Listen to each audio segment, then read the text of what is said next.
கிட்ட வா, பயப்படாத, நான் உன்னை ஒன்றும் செய்ய மாட்டேன் அப்படின்னு சொன்ன உடனே கிட்ட போய் தங்க நாணயம் அம்பட்டு ஒரு பானை நிறைய இருந்திருக்கு. அது வெள்ளி செவ்வாய்க்கே தீவாரணை காட்டிக்கிட்டே இருந்திருக்கு. அந்த உள்ளுக்குள்ள இருக்கிற பூ அணத்துக்கு தீவாரணை காட்டிக்கிட்டே இருந்திருக்கு.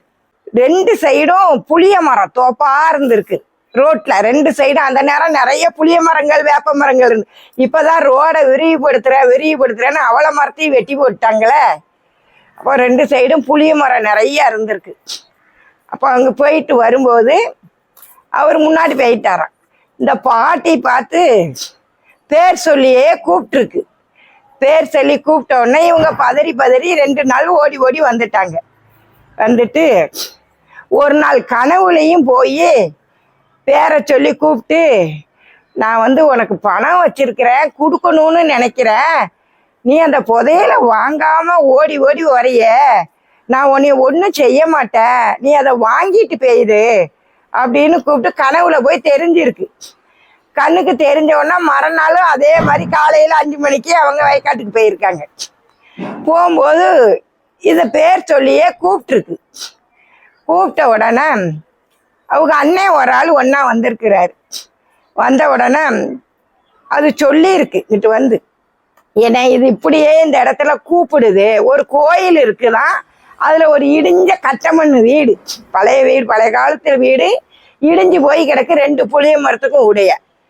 அப்போ என்ன ரொம்ப நாளாக என்னை பேர் சொல்லி கூப்பிடுது, எனக்கு போக பயமாக இருக்கு அப்படின்னு சொன்ன உடனே, அது எல்லாரும் போகக்கூடாது, யார் கூப்பிடுறாங்களோ அவங்க மட்டும்தான் போகணும்.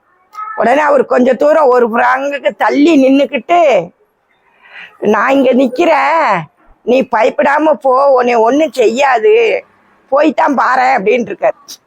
அவர் ஒளிஞ்சு கொஞ்சம் தூரத்துல தள்ளி நின்றுக்கிட்டாரு. உடனே இந்த பாட்டி போயிருக்குது. போன உடனே அந்த இடத்துல குபீர்னு ஒரு தீ மாதிரி தெரிஞ்சிருக்கு.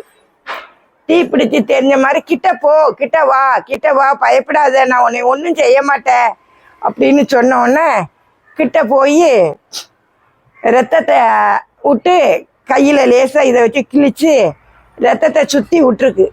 விட்ட உடனே அந்த தீயெல்லாம் மினுக்குன்னு பொறியாக தெரிஞ்சிருக்கு. அந்த மினுக்குன்னு தெரிஞ்சதெல்லாம் நின்றுச்சு. நின்றுட்டு ஒரு வெங்கல பானை, நல்ல பெரிய பானை, உருண்டே நல்ல இவ்வளோ பெரிய பானை தெரிஞ்சு வெளியே இருந்திருக்கு. அந்த தீக்குள்ள அது இருந்திருக்கு. ரத்தத்தை விட்டோன்னே தீ அமர்ந்துருச்சு.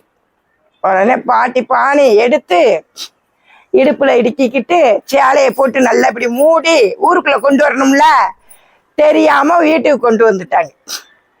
வீட்டில் கொண்டு வந்து அண்ணனும் தங்கச்சியும் திறந்து பார்த்துருக்காங்க. திறந்து பார்த்தோன்னே இப்படி பொடி காசு, தங்க நாணயம் அம்பட்டு ஒரு பானை நிறைய இருந்திருக்கு. இருந்த உடனே அங்கே அண்ணங்கிட்ட இப்படி கொஞ்சோண்டு ஒரு கையை அள்ளி கொடுத்துட்டு, இது நல்லா சுற்றி பழையபடி அண்ணன் வேற ஊருக்கு போயிட்டாரு, யார்கிட்டையும் சொல்லலை.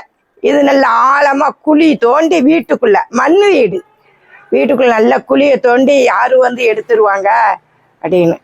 பெட்டிக்கிட்டிலாம் அந்த நேரம் பீரோல் எதுவுமே கிடையாது.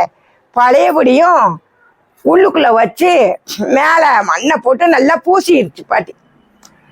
பூசினதுக்கு அப்புறம் அண்ணன் அடிக்கடி வருவார் போல, பக்கத்து ஊர். இது ஒரு நாள் ஊருக்கு போன பிறகு அவர் வந்து பார்த்துருக்காரு. வந்து பார்த்த உடனே எல்லா இடமும் ஒன்று போல பூசி இருக்கு. இந்த இடம் வித்தியாசமா நம்ம தோண்டிட்டு பூசணும்னு அது வேற மாதிரி தெரியும்ல, அந்த இடத்த அவர் கண்டுபிடிச்சிருக்காரு. கண்டுபிடிச்சு தோண்டி பார்த்து எடுத்துட்டாரு. அவர் மொத்தமா எடுத்துட்டு போனாரா, கொஞ்சம் கொஞ்சமா எடுத்துட்டு போனாரா அது தெரியாது பாட்டிக்கு. அது பாட்டி என்னன்னா 4 வருஷமா அது உள்ள பணத்தை வச்சிருக்கிறோமே அப்படின்னு சொல்லி வெளியே யாருக்கிட்டையும் சொல்லாம அது வெள்ளி செவ்வாய்க்கே தீவாரணை காட்டிக்கிட்டே இருந்திருக்கு. அந்த உள்ளுக்குள்ள இருக்கிற பூ அணத்துக்கு தீவாரணை காட்டிக்கிட்டே இருந்திருக்கு. கடைசியில ஒரு நாள் எடுத்து 4 வருஷம் கழிச்சு ஒரு நாள் எடுத்து தோண்டி பார்க்கும்போது ஒரே திருநேரா இருந்திருக்கு. காசு ஒன்றும் கிடையாது, அந்த பானை நிறைய திருநேர் தான் இருந்திருக்கு. எந்த நேரம் அவருக்கு அண்ணன் வந்து அதை தூக்கிட்டு போனாருன்னு அவங்க அண்ணனா தான் இருக்கும், வேற யாரும் எடுப்பா? அவருக்கு தானே தெரியும் என்னைக்கு எடுத்தாரு என்ன செஞ்சாருன்னா அந்த பாட்டிக்கு தெரியாது. பார்த்தா திருநேரா இருந்திருக்கு. உடனே அண்ணன் வீட்டுக்கு வந்த உடனே, என்ன நான் அன்னைக்கு காசு இருந்து தானே உனக்கு கொஞ்சம் அள்ளி கொடுத்தேன், உள்ள புல்லும் திருநேரா இருக்கு அப்படின்னோடனே, நீ அந்த நேரமே எடுத்து நம்ம இது பண்ணி இருக்கணும், நீ உள்ளேயே வச்சு பாதுகாக்கன்னு திருநேரா மாறிடுச்சு அப்படின்னு அவர் பொய் சொல்லிட்டு அந்த மனுஷன் ஆட்டையை போட்டார். நான் அப்படித்தான் நினைக்கிறேன். பிறகு எங்க போகும்? காசு இருந்தது, பூதம் கொடுத்த காசு எப்படி போகும்? அது அந்த நேரம் படிப்பு வளர்ச்சி இல்லாத பாட்டியா இருந்திருக்கு. அது அவருக்கு ஆட்டையை போட்டார். இது வந்து ஒரு புதையல் கொடுத்த கதை. இது உண்மையான கதை தான், ஒரு ஊர்ல நடந்தது. அந்த பாட்டி கூட, பாட்டிக்கு சொந்தக்காரங்க எங்க பிளாட்லயே வாடகைக்கு இருக்காங்க. அந்த பாட்டி தான் எனக்கு ஒரு 6 மாசத்துக்கு முன்னால சொல்லுச்சு. நேத்து கூட விவரமா கேட்டேன். ஆமா உண்மையா பாட்டி, நான் கதை ஓட போறேன், அப்புறம் யாரும் தப்பா நினைக்க போறாங்க அப்படின்னு கேட்டேன். நெசந்தாமா அவங்க எங்க சொந்தக்காரங்க தான். அது எடுத்தா வச்சோம் செலவழிச்சோன்னு இல்லாம பழையபடி உள்ளே வச்ச உடனே அந்த ஆளு தான் எடுத்திருப்பாரு. என்ன ஆச்சுன்னே தெரியல, கடைசியில திருநேர் தான் உள்ள இருந்துச்சுன்னு பாட்டி சொன்னாங்க. இது ஒரு கதை. நன்றி, வணக்கம்.